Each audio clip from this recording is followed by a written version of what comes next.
Hey friends, பார்த்தீங்கன்னா ICC T20 super 8 match number 43 இந்தியாவுக்கும் ஆப்கானிஸ்தானுக்கும் இன்னைக்கு நைட்டு நடக்குது. இந்த மேட்சோடைய ஃபுல் அனாலிசிஸ், எந்த பிளேயருக்கான ட்ரீம் டீம் ஆப்ஷன் இருக்கு, எந்த பிளேயர் வந்து கிராண்ட் லீக் எடுக்கலாம், எந்த பிளேயர் வந்து வீக்னஸாக இருந்திருக்கிறாங்க, எந்த பிளேயர் ஆவரேஜ் வந்து இன்னிங்ஸ் வைஸாக நல்லா இருந்திருக்கு, எந்த பிளேயர் வந்து இன்னிங்ஸ் வைஸாக ஸ்ட்ராங்காகவும் இருந்திருக்காங்க, கேப்டன் வைஸ் கேப்டன் யாருக்கான வாய்ப்பு இருக்கு அப்படிங்கிறத இந்த வீடியோவில் ஃபுல்லாக சொல்லியிருக்கிறோம். ஸோ வீடியோ ஸ்கிப் பண்ணாமல் பாருங்க, வென்யூ ப்ராசஸ் பார்த்துட்டு பாருங்க. அப்போதான் அந்த பிளேயருக்கான ஆப்ஷன் எப்படி இருக்கு, எந்த மாதிரி நம்ம பிளேயரை எடுக்கலாம் அப்படிங்கிற ஒரு ஐடியா கிளீனா கிடைக்கும். உங்களுக்கு வீடியோ பிடிச்சிருந்துச்சுன்னா கண்டிப்பா சப்ஸ்கிரைப் பண்ணுங்க. இந்த கிங்சிங்டன் ஓவலோடைய பிச் ரிப்போர்ட் வந்து இதுல டீம் எப்படி எடுக்கலாம் அப்படிங்கிற அந்த வீடியோல வந்து சொல்லியிருக்கிறோம். டோட்டல் மேட்சஸ் 27 மேட்சஸ் பிளே பண்ணியிருக்காங்க. ஃபர்ஸ்ட் வின் பண்ணவங்க 18 பண்ணியிருக்காங்க, செகண்ட் வின் பண்ணவங்க 8 தான் பண்ணியிருக்காங்க. சேசிங் கொஞ்சம் டஃபா இருந்திருக்கு. ஹை ஸ்கோரும் ஆனால் பார்த்தீங்கன்னா 224 வரைக்கும் இங்கே பண்ணியிருக்காங்க. எபோவ் ஸ்கோர் 190 பார்த்தீங்கன்னா 4 டைம்ஸ் பண்ணியிருக்காங்க. பிலோ ஸ்கோர் 150 பார்த்தீங்கன்னா 9 டைம்ஸ் பண்ணியிருக்காங்க. 150 to 169 ஒரு 8 டைம்ஸ் பண்ணியிருக்காங்க. ஹை ஸ்கோர் சேஸ்டு இப்போ இங்க வந்து பாத்தீங்கன்னா 172 தான் ரெஜிஸ்டர் ஆயிருக்கு. இங்க நடந்த ரீசன்ட் ஃபார்ம்ஸ்ல 3 மேட்சுமே பாத்தீங்கன்னா 150க்கு எபோவ் ஸ்கோர் பண்ணியிருக்கிறாங்க. ஒரு மேட்ச் மட்டும்தான் ஓமன் நமீபியா நடந்ததுல அவங்க டாமினேட் பண்ணியிருக்கிறாங்க. ஸோ இப்போ ஆப்கானிஸ்தான் ஃபர்ஸ்ட் பேட்டிங் பிடிக்கிறாங்கன்னா அந்த மாதிரியான வாய்ப்பு இருக்கலாம். இப்போ ஒரு மேட்ச்ல பாத்தீங்கன்னா ஆஸ்திரேலியா 201 ரன்ஸ் அடிச்சிருக்காங்க. இங்கிலாந்து வந்து 165 ரன்னுக்கு 6 விக்கெட் தான் எடுக்க முடிஞ்சது. ஃபர்ஸ்ட் இன்னிங்ஸ்ல ஃபேசர்ஸ்க்கு 3 விக்கெட்டும், செகண்ட் இன்னிங்ஸ்ல 4 விக்கெட்டும், மொத்தமா 7 விக்கெட் எடுத்திருக்காங்க.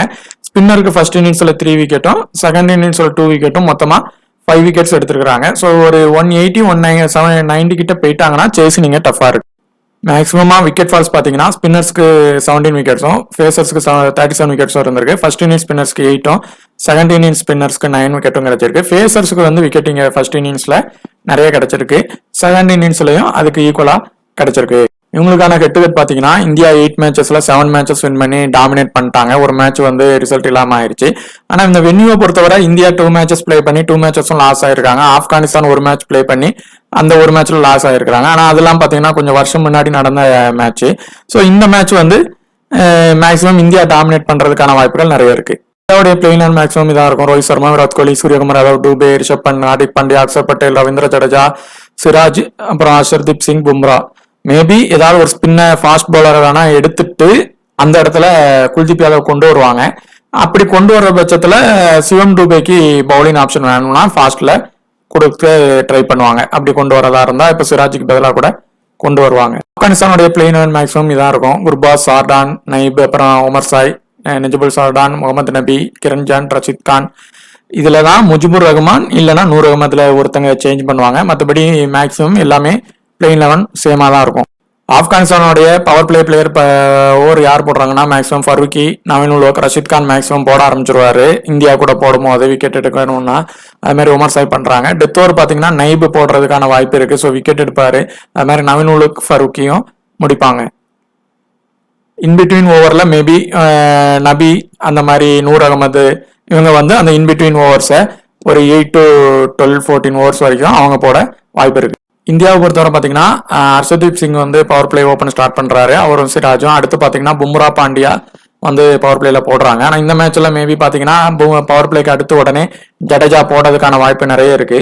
ஸோ அந்த 6 to 12 ஓவர் வந்து ஜடேஜா, அக்ஷர் பட்டேல் அந்த மாதிரி போடுவாங்க, ஹார்திக் பாண்டியா. அதுக்கு அடுத்து பாத்தீங்கன்னா டெத் ஓவர்ஸ் வந்து பும்ரா, ஹர்ஷதீப் சிங், சிராஜ் தான் போடுவாங்க. மேக்சிமம் பும்ரா இல்லைன்னா ஏசிங் தான் 19-20 ஓவர் போட நிறைய வாய்ப்பு இருக்கு. இப்போ நம்ம இந்தியாவுக்கும் ஆப்கானிஸ்தானுக்குமான மேட்ச். இந்த மேட்ச்ல இந்த பிச் ரிப்போர்ட் எந்த மாதிரி இருக்கு அப்படின்னு பார்த்தீங்கன்னா, பிச்சில் வந்து மேக்சிமம் வந்து இந்த பிச்சு வந்து ஃபர்ஸ்ட் நல்ல ஒரு இன்னிங்ஸுக்கு பேட்ஸ்மேனுக்கு சப்போர்ட் ஆகும். ஆனால் இங்கே அந்த பிச்சு வந்து எப்படின்னா கொஞ்சம் லேட்டாக தான் அது டைம் ஆகும். ஒரு எப்படின்னா ஃபர்ஸ்ட் இனிஷியலாக வந்து அந்த பவுலர்ஸுக்கு கொஞ்சம் சப்போர்ட் ஆகும். அதுக்கப்புறம் போக போக பார்த்தீங்கன்னா அந்த பேட்ஸ்மேனுக்கு அந்த பிச்சானது நல்ல சப்போர்ட் ஆகி கடைசி வந்து பார்த்தீங்கன்னா ரன் வந்து நல்லா ஒரு ஸ்கோர் பண்ணுற அளவுக்கு கொடுத்துருவாங்க. இந்த பிச்சை பொறுத்தவரை ஹையஸ்ட் சேசினே 170 அதுக்குள்ளே தான் இருக்குது. ஸோ இப்போ இந்தியா வந்து ஃபர்ஸ்ட் பேட்டிங் பிடிச்சி ஒரு 185 அடிச்சிட்டா கூட ஒரு அளவு அடிச்சிட்டா கூட ஆப்கானிஸ்தானால் அதை சேஸ் பண்ண முடியாது. அந்த மாதிரியான வாய்ப்பு நிறைய ஆயிரும். ஸோ செகண்ட் பேட்டிங் வந்து இங்கே வந்து கொஞ்சம் கஷ்டம். ஸோ இப்போ ஆப்கானிஸ்தான் வந்து ஃபர்ஸ்ட் பேட்டிங்கில் ஒரு 160 தான் அடிச்சுக்கிறாங்கன்னா இந்தியா அதையுமே கொஞ்சம் ஸ்ட்ரகிள் பண்ணி தான் அதை வந்து ஓவர் கம் பண்ணுவாங்க. 185 வரைக்கும் வர்றது வந்து அவங்க ஆப்கானிஸ்தான் ஃபர்ஸ்ட் பேட்டிங் பிடிக்கிறாங்கன்னா கொஞ்சம் கஷ்டம் தான். ஆனால் இவங்க 2 பேருக்குமான மேட்ச் பார்த்தீங்கன்னா நல்லாவே ப்ளே பண்ணியிருக்கிறாங்க. லாஸ்ட் மேட்ச் 200 ரன் அடிச்சிருக்கிறாங்க. இந்த வென்யூவில் பொறுத்தவரை 2 பேருமே டீம் லாஸ் பண்ணியிருக்கிறாங்க. ஒவ்வொரு இதுலேயும் பார்த்தீங்கன்னா மேட்ச் லாஸ் ஆகிருக்கிறாங்க. ஸோ அதுவும் ஒரு இது இருக்குது. ஸோ நம்ம எந்தெந்த பிளேயர்ஸ் ஆப்கானிஸ்தான் சைடில் வருவாங்க, இப்போ இந்தியா தான் மேக்சிமம் வின் ஆகும் அப்படிங்கிற மாதிரி கண்டிஷன் இருந்தால் கூட, இந்தியா தான் வின் ஆனாலும் எந்தெந்த பிளேயர் ஆப்கானிஸ்தானில் வருவாங்க, அவங்கள எப்படி இன்னிங்ஸ் வைஸ் எடுக்கலாம், எந்த இதில் அவங்கள நம்ம லீவ் பண்ணிட்டு அந்த இடத்துல வேற பிளேயர் வருவாங்க அப்படிங்கிற மாதிரி நம்ம அவங்கள ட்ரை பண்ணுறப்போ அந்த பிளேயர்ஸ் வந்து நம்மளுக்கு ஈஸியாக கிடைப்பாங்க. ஸோ அதை நம்ம ஒரு கொஞ்சம் டீம்ஸ் நிறைய போட்டும் போது அதில் நம்ம அந்த பிளேயர்ஸை வந்து ஈஸியாக லீவ் பண்ணிடலாம். இப்போ இந்த மேட்சோடைய பவர் பிளே ப்ராக்ரஸ் எந்த மாதிரி இருந்திருக்கு இது வரைக்கும்? பவர் பிளே ப்ராக்ரஸ் பார்த்தீங்கன்னா ஃபர்ஸ்ட் இன்னிங்ஸில் இப்போ ஆப்கானிஸ்தான் பிடிக்கிறாங்கன்னா கண்டிப்பாக அவங்க அந்த இனிஷியல் ஸ்டேஜில் அந்த ஃபேசர்ஸ்க்கு நல்லா சப்போர்ட் ஆகிற மாதிரி கொடுத்துருக்குறாங்க. ஸோ அந்த நேரத்தில் வந்து பார்த்தீங்கன்னா ஒரு 2 விக்கெட் to 1 விக்கெட் மேக்ஸிமம் விழுந்துரும் ஆப்கானிஸ்தான் பிடிக்கிறாங்கன்னா. அதே மாதிரி செகண்ட் இன்னிங்ஸ் பார்த்தீங்கன்னா இப்போ இந்தியாவே பேட்டிங் பண்ணுறாங்கன்னா மேக்ஸிமம் 1 விக்கெட் வந்து விழுந்துரும். ஏன்னா செகண்ட் இன்னிங்ஸ் பேட்டிங் பவுலிங் கொஞ்சம் ஸ்ட்ரகிள் பண்ணியிருக்கிறாங்க. மேபி இப்போ வந்து இவங்க ஆப்கானிஸ்தானே செகண்ட் பேட்டிங் பிடிக்கிறாங்கன்னா கண்டிப்பாக 2 விக்கெட் அந்த இடத்துல விழும். இந்தியா ஃபர்ஸ்ட் பேட்டிங் பிடிக்கிறாங்க அப்படின்னா மேக்ஸிமம் அந்த 1 விக்கெட் விழலாம், இல்லைன்னா விக்கெட் விழாமல் கூட அவங்க மெதுவாக ரன் பார்த்தீங்கன்னா கொஞ்சம் கம்மியாக எடுத்திருப்பாங்க. மேக்ஸிமம் 1 விக்கெட் விழ வாய்ப்பு இருக்குது. இந்த கேட்டகரியில் இருந்து இப்போ ஹை பெர்சன்டேஜ் கேப்டன் பார்த்தீங்கன்னா நிறைய பேர் மாறுறதுக்கான வாய்ப்பும் இருக்குது. இப்போ இருக்கிற நிலைமையில், நான் வீடியோ போடுற நிலைமையில் யார் இருக்கிறாங்கன்னா பாண்டியாவும் கிட்டத்தட்ட பும்ரா அதே மாதிரி ஏசிங் 2 பேருமே ஒரே கேட்டகரியில் தான் இருக்கிறாங்க. 13 அந்தக்குள்ளே இருக்கிறாங்க. நீங்கள் அதர் ஆப்பையும் கன்சிடர் பண்ணுங்கள். ஏன்னா நம்ம ஃபேண்டசி பிளேயர்ஸ் எதை வச்சு தேர்ந்தெடுக்கிறாங்களோ அதுக்கு தக்கனமான அந்த பெர்சன்டேஜ் பிளேயர்ஸ் தான் வந்து நம்ம பார்த்து அவங்கள லீவ் பண்ணவும் செய்யணும், அதே நேரத்தில் சில பேரை எடுக்கவும் செய்யணும். இப்போ இவங்க தான் இதில் இருக்கிறாங்க. பும்ரா ஏசிங் 2 பேரும் ஒரே கேட்டகரியில் தான் இருக்கிறாங்க. இது கண்டிப்பாக இந்தியா ஃபர்ஸ்ட் பேட்டிங் பிடிக்கிறப்போ அட்லீஸ்ட் ஒரு கேப்டன் இல்லைனா வைஸ் கேப்டனாவது மாறலாம். மேபி இப்போ விராட் கோலி வந்து 14 இதில் கேப்டன்ஷிப்பில் இருந்தாங்கன்னா மேபி அவங்க கூட விசியில் கூடலாம், ஒரு ரோஹித் சர்மாவுக்கு கூடலாம், அந்த மாதிரி மேபி மாறலாம். ஃபர்ஸ்ட் பேட்டிங் பிடிச்சாங்கன்னா பேட்டிங்கில் கண்டிப்பாக அது மாறும். இப்போ இந்த கேட்டகரியில் 9 கேட்டகரியில் பார்த்தீங்கன்னா எல்லாருமே ஹை பெர்சன்டேஜில் இருக்கிறாங்க. இவர் மட்டும் ஒரு 50 கீழே தான் இருக்கிறாரு. இப்போ நீங்கள் ஃபஸ்ட்டு சூரியகுமார் யாதவ் வந்து ஃபர்ஸ்ட் பேட்டிங் பண்ணுறாங்க அப்படின்னா இது பேட்டினுக்கு ஓரளவு அவருக்கு சப்போர்ட் ஆயிரும். செகண்ட் பேட்டிங் பண்ணாதான் அவர் இந்த இடத்துல கொஞ்சம் ஸ்ட்ரகிள் ஆவார். அப்போ ஃபர்ஸ்ட் பேட்டிங் பண்ணுறாரு அப்படின்னா இந்த இடத்துல நீங்கள் இவரை எடுத்துக்கலாம். ரெண்டாவது, இப்போ இருக்கிற கண்டிஷன் வரைக்கும் பார்த்தீங்கன்னா ஃபர்ஸ்ட் இன்னிங்ஸோ செகண்ட் இன்னிங்ஸோ பும்ரா ஏசிங்கில் கண்டிப்பாக ஒருத்தங்க ட்ரீம் டீம் வந்துடுவாங்க. ஃபர்ஸ்ட் இன்னிங்ஸ் இப்போ அதாவது இவங்க பவுலிங் போடுறாங்க அப்படின்னா, சப்போஸ் செகண்ட் இன்னிங்ஸ் பவுலிங் போடுறாங்க அப்படின்னா இது பவுலிங்க்கு ஆப்டான பிச்சாக இருக்கும்போது அவங்க ஆப்கானிஸ்தான் ஸ்ட்ரகிள் ஆவாங்க. ஸோ அந்த நேரத்தில் இவங்க ஒரு 100 ரன்னுக்குள்ளே டாமினேட் பண்ணி இந்தியா வின் ஆகிற மாதிரி கண்டிஷன் வந்தால் தான் அந்த இடத்துல பும்ராவும் ஏசிங்கும் வருவாங்க. இல்லைன்னா அந்த இடத்துல ஒருத்தங்க தான் வருவாங்க. அந்த ஒருத்தங்க வர்றவங்க மேபி பெருசாக கூட ப்ளே பண்ணிடுவாங்க. ஸோ நீங்கள் வந்து பும்ரா ஏசிங்கில் ரொட்டேஷன் பண்ணி ஒரு டீமில் ஃபிட் பண்ணிக்கிங்க. அடுத்து ரஷீத் கான் பொறுத்தவரை அவர் பொதுவாக அவர் செகண்ட் இன்னிங்ஸ் இந்த இதில் போடுறாருன்னா இந்த பிச்சு அவருக்கு நல்ல சப்போர்ட் ஆகும் பவுலிங்னுக்கு. அதே மாதிரி விக்கெட்டை வந்து எடுத்துருவார். அவர் ஆரம்பத்துலேயும் சரி, ரோஹித் சர்மாலேருந்து விராட் கோலியிலேருந்து அவருக்கு வந்து கிட்ட நிறைய வீக்னஸ் இருக்குது பிளேயர்ஸ் கிட்ட. அவருக்கு இந்த பிச்சில் செகண்ட் இன்னிங்ஸ் போடுறாருன்னா நல்ல ஒரு மஸ்ட்டு ட்ரையாக இருப்பார். யாருன்னு பார்த்தீங்கன்னா ரஷீத் கான். ஏன்னா நம்ம விராட் கோலி அடிச்சிருக்கிறாங்க, ஆனால் ரோஹித் சர்மா நிறைய டைம் அவுட் ஆகிருக்கிறாங்க. அதே இதில் பார்த்தீங்கன்னா ரோஹித் சர்மாவை அவுட் ஆக்குற மாதிரி அவரால் நம்ம விராட் கோலியை கூட அவரால் அவுட் ஆக்குறதுக்கான இது எபிலிட்டி செகண்ட் இன்னிங்ஸ்னால் முடியும். ஆனால் ஃபர்ஸ்ட் இன்னிங்ஸ் போடுறாரு அப்படின்னா இப்போ ஒரு விக்கெட் கண்டிப்பாக அவர் எடுத்துருவார். அவருடைய கேப்டன்ஷிப் வந்து குறைஞ்சிருக்கு.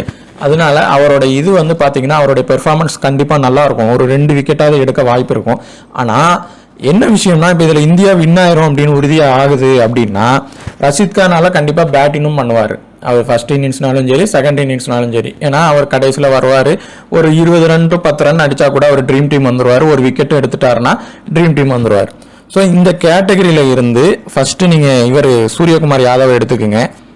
அடுத்து பும்ரா ஏசிங்கில் ஒருத்தங்களை நீங்கள் ரொட்டேஷன் பண்ணணும். இப்போ நீங்கள் ஏசிங் எடுக்கிறீங்க அப்படின்னா, இல்லை பவர் பிளேலேயே அவங்க டாமினேட் பண்ணிடுவாங்க அப்படின்னு நினச்சிங்கன்னா பும்ராவை லீவ் பண்ணிக்கோங்க. அந்த இடத்துல ரஷீத் கான் எடுத்துக்கோங்க. இல்லை நீங்கள் ஏசிங்கை வந்து எடுக்கலை அப்படின்னா, இந்த இடத்துல பும்ரா எடுக்கிறீங்கன்னா ரஷீத் கானையும் சேர்த்து எடுத்துக்கோங்க. இந்த கேட்டகரியிலேருந்து மேக்ஸிமம் 3 பேர் வர்றதுக்கான வாய்ப்பு நிறைய இருக்குது. ரிஸ்க்காக போனீங்கன்னா 2 பேரோட நம்ம சொன்ன அந்த பும்ராவை அப்படி ட்ரை பண்ணி பாருங்கள். ஒரு பிளேயர்ஸை நீங்கள் செலக்ட் பண்ணும்போது ஸ்டாட்ஸ் பாருங்கள், எதுனாலும் பாருங்கள். நீங்கள் உங்களுக்குள்ள ப்ரிடிக்ஷன் வச்சுருப்பீங்க, பெர்சன்டேஜ் வைஸ் வச்சு பிரிப்பாங்க, சில பேர் கிரெடிட்ஸ் வச்சு பிரிப்பாங்க, ஆவரேஜ் இதுன்னு நிறைய இது பண்ணுவாங்க. கேட்டகரி வைஸ் வச்சும் பிரிங்க. கண்டிப்பாக அவர் எந்த கேட்டகரியில் இருக்கார், ஆல்ரவுண்டர் கேட்டகரியில் இருக்காரா, அந்த இதில் எந்த பெர்சன்டேஜில் அவர் இருக்கார், அவருடைய ஆப்பர்ச்சுனிட்டி, ஃபஸ்ட்டு பிளேயருக்கு ஆப்பர்ச்சுனிட்டி எப்படி வருது, அதுதான் மெயினான விஷயம். அதை கவனித்து அதுக்கு தக்கனமாக டீம் பண்ணுங்கள். இதில் ரிஷப் பண்ட் இவங்க குர்பாஸ் விக்கெட் கீப்பிங்கில் இருக்கிறாங்க. அப்படிங்கிற பட்சத்தில் இப்போ ஃபர்ஸ்ட் இன்னிங்ஸ் வந்து ஆப்கானிஸ்தான் பண்ணுறாங்கன்னா குர்பாஸ் ஒரு ட்ரீம் டீம் அளவுக்காவது வந்துடுவார். ஆப்கானிஸ்தான் பேட்டிங் பண்ணுறாங்கன்னா ஓரளவு பேட்டிங்க்கு சப்போர்ட் ஆகும், ஒரு குர்பாஸ் வந்துடுவார். அடுத்து விக்கெட் கீப்பிங் பண்ணுவார். மேபி ஒரு கம்மியான பாயிண்ட்லையாவது குர்பாஸ் வருவார். இப்போ செகண்ட் இன்னிங்ஸ் பண்ணுறாரு அப்படின்னா அந்த ஏசிங் வந்து பவுலிங் போடுவார். இவருக்கு கொஞ்சம் அந்த லெஃப்ட் ஹேண்ட் வீக்னஸ் உண்டு. அதே நேரத்தில் கொஞ்சம் பாலை இன்ஸ்விங் பண்ணுறவங்க, இப்போ சிராஜ் இருக்காருன்னா அவர் தான் அடுத்து பவர் பிளே வருவார். அவங்க கிட்டலாம் இவர் அவுட் ஆக ஒரு வாய்ப்பு இருக்கும் second innings. So first innings பண்ணால் குர்பாஸ் ட்ரை பண்ணுங்க. இல்லை இப்போ இந்தியா தான் ஃபர்ஸ்ட் இன்னிங்ஸ் பேட்டிங் பிடிக்கிறாங்க அப்படின்னா குர்பாஸை விட்டுட்டு கூட நீங்கள் அடுத்து வர கேட்டகரியில் ட்ரை பண்ணுங்க. அந்த இடத்துல நீங்கள் எல்லா இதுலையும் ரிஷப் பண்ட்டை ட்ரை பண்ணிடுங்க. ரிஷப் பண்ட் வந்து இந்த மேட்ச் கண்டிப்பாக ட்ரீம் டீம் வருவார். கேப்டன் வைஸ் கேப்டன் அளவுக்கு கூட பெர்ஃபார்மன்ஸ் பண்ண இப்போ வர வாய்ப்பு இருக்கு, இந்தியா ஃபர்ஸ்ட் பேட்டிங் பிடிச்சா. அடுத்து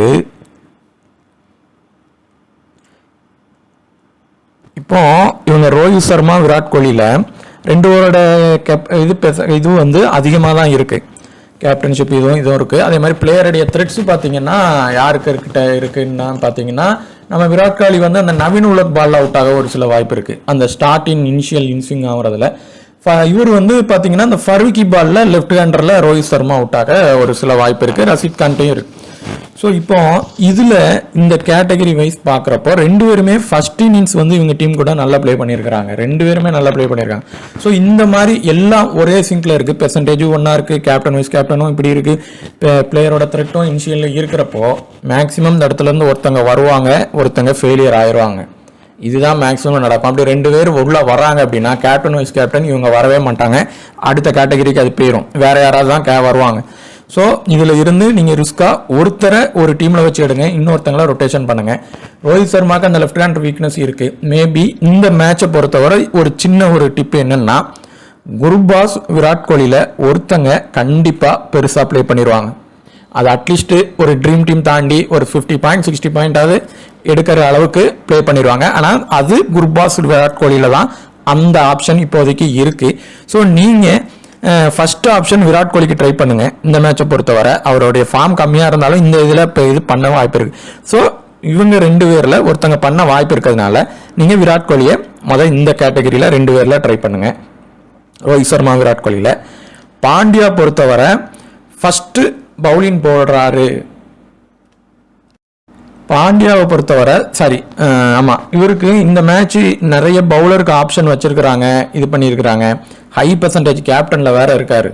ஸோ இந்த கேட்டகரியில் நீங்கள் பாண்டியாவை லீவ் பண்ணிட்டு வேற பவுலரை எடுக்கலாம். இல்லை இன்னொரு ஆல்ரவுண்டரை நான் அடுத்த கேட்டகரியில் சொல்கிறேன், அவரை ட்ரை பண்ணுங்க.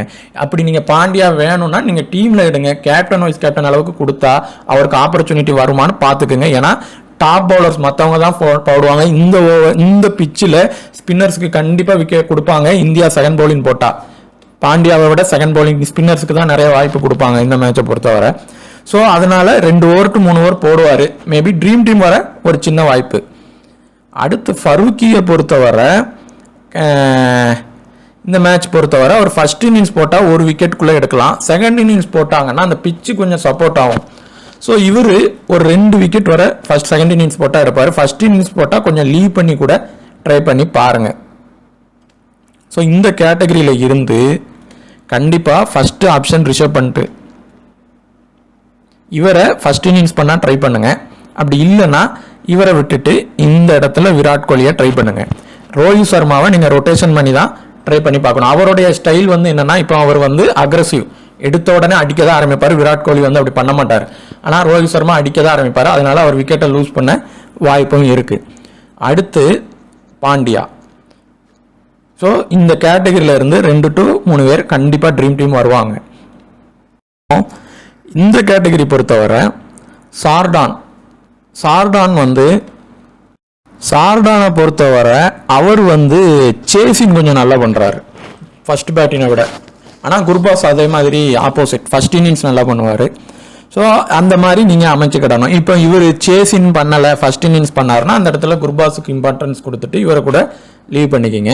அப்படி இல்லை அப்படின்னா சார்டான் கண்டிப்பாக இந்த மேட்சுக்கு இப்போ வர ட்ரீம் டீம் ஆப்ஷன் வாய்ப்பு இருக்குது. அடுத்து இந்த நவீன் உலக் ஏசிங்கில் கண்டிப்பாக ஒருத்தங்க ட்ரீம் டீம் உறுதியாக வந்துடுவாங்க.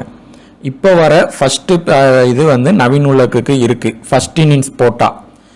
ஏசிங் பொறுத்தவரை இவங்க கூட ஃபர்ஸ்ட் இன்னிங்ஸ் வந்து நல்லா பண்ணியிருக்காரு. ஸோ இப்போ ஒருவேளை நவீன் உலக் செகண்ட் இன்னிங்ஸ் போடுறாரு, அப்படி செகண்ட் இன்னிங்ஸ் பவுலிங் போடுறாருன்னா நீங்கள் வந்து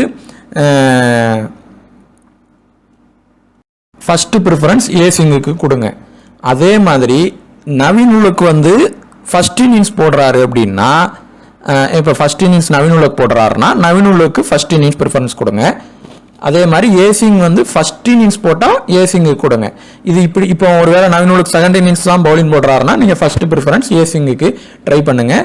அதே மாதிரி ஏசிங் பும்ரால ஒருத்தங்களை ட்ரை பண்ணிட்டு ஒருத்தங்களை லீவ் பண்ணி ரொட்டேஷன் பண்ணி பாருங்க. அடுத்து இதில் ரவீந்திர ஜடேஜா இந்த மேட்ச் கண்டிப்பாக ட்ரீம் டீம் வந்துடுவார். செகண்ட் இன்னிங்ஸ் பவுலிங் போடுறாரு அப்படின்னா இவர் ட்ரீம் டீம் உறுதியாக வந்துடுவார். ஃபர்ஸ்ட் இன்னிங்ஸோட செகண்ட் இன்னிங்ஸில் இவர் நல்லா போட்டுருவார். இந்த மேட்சோடைய ட்ரீம் டீமுக்கான ஆப்ஷன் இவருக்கு இருக்குது. ஸோ இவங்க 2 பேரில் ஒருத்தங்க நம்ம இன்னிங்ஸ் வைஸ் சொன்ன மாதிரி இவங்க ஃபர்ஸ்ட் இன்னிங்ஸில் 2 பேருமே ஸ்ட்ராங்காக இருப்பாங்க. ஆனால் பவுலிங்க்கு 2வது இன்னிங்ஸ் சப்போர்ட் பண்ணும். ஏசிங்கால் எடுக்க முடியும், ஒரு விக்கெட்டாவது எடுத்துருவார். ஆனால் அந்த இடத்துல பார்த்தீங்கன்னா பும்ரா வந்து நல்லா பண்ணிடுவார். அவருக்கு போத் இன்னிங்ஸுமே அவர் பண்ணுறப்போ நீங்கள் அந்த இடத்துல இந்தியா செகண்ட் பவுலிங் போடுறப்போ ஃபர்ஸ்ட் பும்ராக்கு ப்ரிஃபரன்ஸ் கொடுக்கணும். ஃபர்ஸ்ட் இன்னிங்ஸ் போட்டால் ஏசிங்குக்கு ப்ரிஃபரன்ஸ் கொடுக்கணும். அந்த மாதிரி நீங்கள் பிளேயர்ஸை எடுத்துக்கோங்க. சிராஜ் வந்து உள்ளே இருக்கிறாரு. இப்போ சிராஜ் வந்து இருக்கலாம், இல்லை அவருக்கு பதிலாக ஒரு ஸ்பின்னரை கொண்டு வந்துடுவாங்க. சிராஜ் இருக்கிறாருன்னா இவர் இப்போ வர ட்ரீம் டீம் ஆப்ஷன் இவருக்கு இருக்குது இந்த கேட்டகரியில். அடுத்து அக்சர் பட்டேல் இப்போ ஆல்ரவுண்டரில் பார்த்தீங்கன்னா நீங்கள் ஹார்திக் பாண்டியா எடுத்திருப்பீங்க அப்படின்னா அடுத்து நம்ம இப்போ ரவீந்திர ஜடேஜா ட்ரீம் டீம் வர வாய்ப்பு இருக்குன்னு சொல்லியிருக்கிறோம். ஸோ இப்போ நீங்கள் அக்சர் பட்டேலையும் எடுக்கிறீங்கன்னா ரவீந்திர ஜடேஜா அக்சர் பட்டேலில் கண்டிப்பாக ஒருத்தங்க ட்ரீம் டீம் இந்த மேட்ச் வந்துடுவாங்க. ரவீந்திர ஜடேஜாக்கான வாய்ப்புகள் நிறைய இருக்குது. லோ பர்சன்ட்ல வேற இருக்காரு. அவரை எடுத்தால் தான் உங்களுக்கான லாபம் வந்து கிடைக்கும். அவர் வந்து செகண்ட் பவுலிங் போட்டால் பெருசாக பெர்ஃபார்மன்ஸ் பண்ணிடுவார். ஸோ இப்போ நீங்கள் அக்சர் பட்டேல் இல்லைன்னா இதே கேட்டகரியில் ஆல்ரவுண்டரில் உமர் ஷா இருப்பார். இந்த 2 பேர்ல இருந்து ஒருத்தங்க ட்ரீம் டீம் வருவாங்க, ஒருத்தங்க வரமாட்டாங்க. ஸோ நீங்கள் அப்போ அதை எப்படி எடுக்கலாம்னா, இப்போ நீங்கள் ரவீந்திர ஜடேஜாவை ட்ரை பண்ணுறீங்கன்னா அடுத்த கேட்டகரியில் உமர் ஷாயை வச்சுருங்க. இப்போ நீங்கள் ரவீந்திர ஜடேஜா இல்லை வேண்டான்னு லீவ் பண்ணுறீங்கன்னா அந்த இடத்துல நீங்கள் அக்சர் பட்டேல் எடுக்கணும். ஆனால் உமர் ஷாயை எடுக்க வேண்டாம், லீவ் பண்ணிடலாம். ஸோ அந்த மாதிரி அக்சர் பட்டேல் உமர் ஷாயில் அந்த கேட்டகரியில் ஒருத்தங்க வருவாங்க. பேட்டிங் பண்ணி வந்தால் மட்டும்தான் இந்த மேட்ச்சில் அவர் வர முடியும். பவுலிங்கில் வருவாரான்னு சொல்ல முடியாது. ஏன் அப்படின்னா ரைட் ஹேண்டர்ஸ் நிறைய இருக்கிறாங்க. ஸோ வரதுக்கான வாய்ப்பு கஷ்டம். ஆனால் பவுலிங்கில் மேபி வரதுக்கான சின்ன வாய்ப்பு தான். ஆனால் ஆல்ரவுண்டரை பொறுத்தவரை இப்போ ஜடேஜா வரதுக்கு வாய்ப்பு இருக்குது, பாண்டியா வர வாய்ப்பு இருக்குன்னு இருக்கும். அக்சர் பட்டேல் உமர் ஷாயில் ஒருத்தங்க வர அதிகமான வாய்ப்பு இருக்குன்னு இருக்கும். அது போக நபியும் வருவாங்களான்னா கொஞ்சம் டவுட்டு தான். ஸோ நீங்கள் அடுத்த கேட்டகரி பிளேயர்ஸை ட்ரை பண்ணி பாருங்கள். இப்போ அதே சொன்ன மாதிரி தான் உமர் ஷா அக்சர் பட்டேலில் நீங்கள் ஒருத்தங்களை ட்ரை பண்ணுங்கள், ஒருத்தங்களை லீவ் பண்ணுங்கள். 2 பேரும் பெர்சன்டேஜ் அதிகமாக இருக்கிறதுனால 2 பேருமே அதே கேட்டகரி லோ கிரெடிட் இதில் இருக்கிறதுனாலையும் அவங்களுடைய ஆப்பர்ச்சுனிட்டி உமர் ஷாய்க்கு இந்த மேட்ச் கம்மியாக கூட ஆயிடலாம். ஸோ நீங்கள் வந்து ட்ரை பண்ணி பாருங்கள், ரொட்டேஷன் பண்ணி பாருங்கள். ஒரு இதில் அக்சர் பட்டேல் வச்சு பாருங்கள், ஒரு இதில் உமர் ஷாய் வச்சு பாருங்கள்.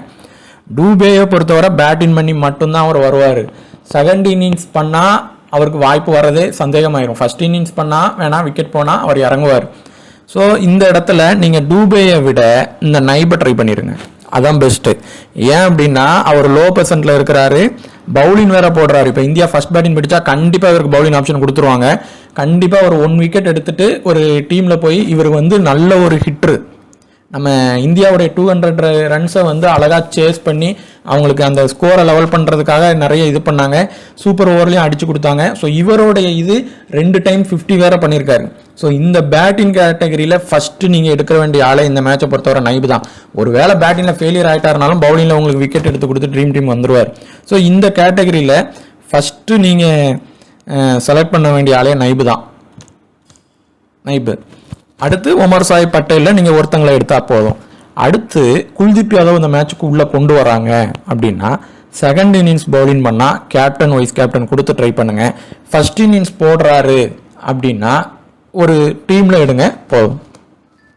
இந்த இதுலேருந்து மேக்சிமம் 1 இல்லைன்னா 2 மேக்சிமம் ஒருத்தங்க வர அதிக வாய்ப்பு இருக்குது. இப்போ இந்த சார்டான், இப்போ இந்த மேட்ச் மேக்ஸிமம் இந்தியா வின்னாக தான் அதிக வாய்ப்பு இருக்கும். ஸோ இவர் பேட்டினுக்கு இவருக்கான ஆப்பர்ச்சுனிட்டி ஃபர்ஸ்ட் கிடைக்கும். ஸோ இவர் எப்படி எடுக்கலாம்னா நைபு சார்டானில் நீங்கள் ஒருத்தங்களை எடுத்து ட்ரை பண்ணுங்கள். 2 பேரையுமே எடுக்க வேண்டாம். நீங்கள் நைபு எடுக்கிறீங்க, சாரி நைபு இல்லை, முகமது நபி, தப்பாக சொல்லிட்டேன், முகமது நபி சார்டானில் நீங்கள் ஒருத்தங்களை ட்ரை பண்ணுங்கள். இல்லை அப்படின்னா இந்த நூர் அகமத் செகண்ட் இன்னிங்ஸ் போடுறாரு அப்படின்னா இந்த இடத்துல இவரை ட்ரை பண்ணுங்கள். ஒருவேளை சகால் உள்ளே வராரு அப்படின்னா குல்தீப் யாதவுக்கு பதிலாக இல்லை சகால் வராங்க இல்லை குல்தீப் யாதவ் யாரோ ஒருத்தாங்க, அவங்களுக்கு ஆப்ஷன் வந்து சேம் தான். 2வது இன்னிங்ஸ் போட்டால் கேப்டன் வைஸ் கேப்டன் கொடுத்து ட்ரை பண்ணுங்க. இப்போ ஒருவேளை சகாலும் வராங்க, நூர் அகமது வராங்கன்னா யார் செகண்ட் இன்னிங்ஸ் போடுறாங்களோ அவங்களுக்கு ஃபர்ஸ்ட் ஆப்பர்ச்சுனிட்டியை ட்ரை பண்ணுங்க. கேப்டன் வைஸ் கேப்டன் ஃபர்ஸ்ட் பும்ராக்கு ட்ரை பண்ணி பாருங்க. பும்ராக்கு ஒரு வாய்ப்பு, அதிகமான வாய்ப்பு கேப்டன் வைஸ் கேப்டனில் இருக்குது. சூரியகுமார் யாதவ் ஃபர்ஸ்ட் பேட்டிங் பிடிச்சா கேப்டன் அளவுக்கு, சாரி வைஸ் கேப்டன் அளவுக்கு கொடுத்து பாருங்க. ஏசிங் வந்து ஏசிங் பும்ரால கண்டிப்பாக ஒருத்தங்க ட்ரீம் டீம் வந்துருவாங்க. அதில் பும்ரா பெருசாக ப்ளே பண்ண வாய்ப்பு இருக்குது. அப்படி பும்ரா மிஸ் ஆச்சுன்னா இந்த ஏசிங் ஃபர்ஸ்ட் இன்னிங்ஸ் பண்ணாருன்னா கண்டிப்பாக அந்த பெருசாக ப்ளே பண்ண ஒரு வாய்ப்பு. ஜடேஜா செகண்ட் இன்னிங்ஸ் பண்ணுறாரு அப்படின்னா கேப்டன் கொடுத்து ட்ரை பண்ணி பாருங்கள் இந்த மேட்சை பொறுத்தவரை. சார்டான் நைப்ல கண்டிப்பாக 2 பேருமே ட்ரீம் டீம் வர அதிக வாய்ப்பு இருக்குது. எப்படின்னா செகண்ட் இன்னிங்ஸ்னா, இல்லைனா அந்த இடத்துல நைப் தான் வருவார். ஸோ சார்டான செகண்ட் இன்னிங்ஸில் வேணால் ஒரு விசி கொடுத்து ட்ரை பண்ணி பாருங்கள். ஆனால் அது ரிஸ்க் தான், ஆனால் ட்ரை பண்ணி பாருங்கள். நைபுக்கு வந்து கண்டிப்பாக ஒரு இதில் விசி வந்து கொடுங்க.